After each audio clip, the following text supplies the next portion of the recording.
What's up, Buffs? I'm Irvine Pablo, and I'm with the Sporting Green. Today's episode is going to highlight our upcoming JV football team, and we're going to take a dip into the pool and look at our new swim coaches. Also, we have a two-sport star who is overcoming an injury, and we also have Joanna Roa, who is trading in her cleats for a crystal ball to look into the future of two of our star football athletes.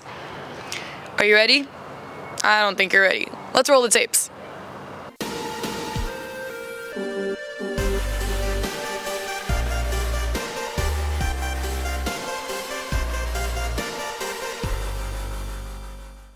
In this segment, we'll be covering Jesus Gomez, a two-sport athlete who recently came back from a serious hand injury. He's one of the best volleyball players on campus and leads the varsity boys soccer team in scoring. I'd say that Jesus on the soccer field is probably a lot like he is on the volleyball court. He's big, strong, can be powerful at times. He can show finesse at times. But I think ultimately for me, the attribute that I like most about him as a soccer player is his cerebral sense. And so he is very much thinking his way through a game. Yeah, actually, I had concerns. I was worried that maybe, like, psychologically, he'd never be able to recover in time to have the kind of season he wanted, at least on the soccer field. You know, that was a big worry for him. It took a lot of his energy, a lot of his time, the rehab with that injury. And so my fear as a coach was, would he ever find his form? Would he ever be fit enough to really enjoy his senior year? And fortunately for us, he did. Like, he hit his stride about the midway point in league, and at the end of the year, he was one of the league's top scorers. And here's Jesus giving us some insight about how he feels on his soccer season and upcoming volleyball season. For sure, I didn't think I would be able to recover all the way, so it's scary, especially because I usually use my hands a lot to pass. So I'm scared that it might just I don't have enough strength to pass or play. I think it did okay. I think definitely my hand did. I was a little scared. My finger, at the start of the season, I'm scared that somebody might hit me. But through the days and the season went by, I got more confident. Ready, set, go. As the sounds of the sneakers pounding against the track, the roaring of the crowd, and the adrenaline in the air, it can only mean one thing. It's time for our school's track and field team. Whether they're sprinting down the track, soaring over hurdles, or leaping a long jump, we're taking you the highs, the hurdles, and the rising of track stars. Coming off a section title, what are your expectations about this next season?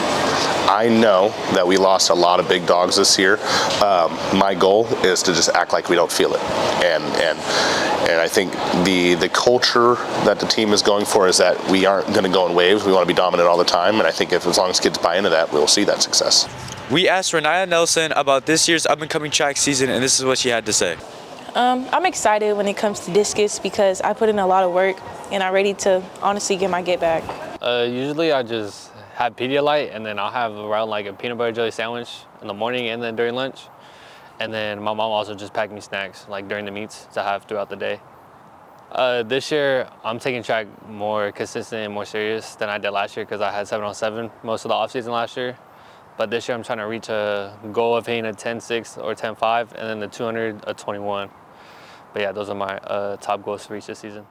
Spring sports are coming, and while everybody's focus is on baseball and track, we're going to shine the spotlight on swim. Swimming isn't just a race. It's about endurance, technique, and mental focus. Today we are diving into the world of competitive swimming, where every second counts and champions are made in the water. Okay, let's hear from Ms. Valdez, one of the coaches for swimming.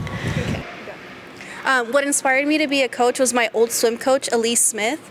So 14 years ago, when I used to be a student here, I never swam before, but I joined my freshman year, and Elise Smith, she really made me enjoy it. Okay, let's hear from Peter Espinoza, the captain of the swim team. Hey guys, I'm Peter Espinoza, and I'm a swimmer, and I do butterfly, freestyle, and I've been swimming all 4 years of high school so far. All right. I think my coaches are pretty nice, and they seem like they'll be some great coaches for the season because they could push us to where we are still able to handle practice and stuff. Yeah. Now let's hear from Mish, another coach for the swimming team. The most important lesson I try to teach my team is to be inclusive and to make everybody feel like they're welcome and they're wanted. Swim is very individual and everybody has a very different ability, and I think that having people that motivate you and support you just helps with everything. So that's what I try to teach. Yeah, we're getting there. We're working at it. Kids show up every morning and work their tails off, getting right, preparing for Friday night football. We talk about it all the time, doing the little things correctly, making sure that we hammer those little details out now in the springtime, so that way in summer and fall camp and into the season, we're ticking, ready to go. The losses from Central Catholic got to all of us, so we're mentally prepared to go back and win. Just discipline, just hard work, understanding that what it takes to be a champion isn't easy. Showing up every day and busting your butt is worth it when you're winning championships in the fall. What do you think your team needs to be better for your upcoming year? They need to be better at focusing more often, because we just play around too much. In conclusion of the interviews with the players Elijah Vasquez and Coach Rollis, we see another 10-0 season next year, and we expect high expectations for all the players. With graduation coming up and seniors soon taking the next step in their life, we had a fortune teller decide Matthew Evans and Quinn Martinez's future.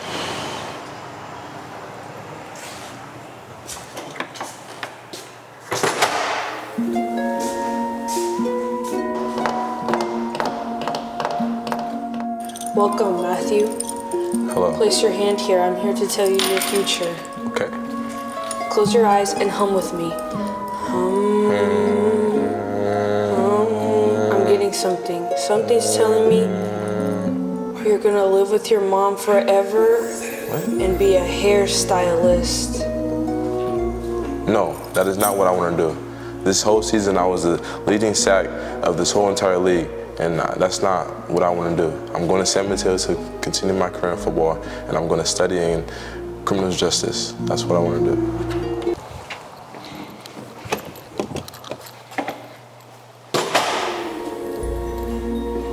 Welcome, Quinn. I'm here to tell you your future. Give me your hand. Close your eyes and hum with me. I'm getting something. You're going to work at McDonald's and live with your parents forever.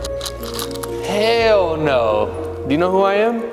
I'm the leading receiver here at Manteca High School with 65.6 yards per game. Plan on going to college, playing football, and getting my degree in fire science because I want to be a firefighter.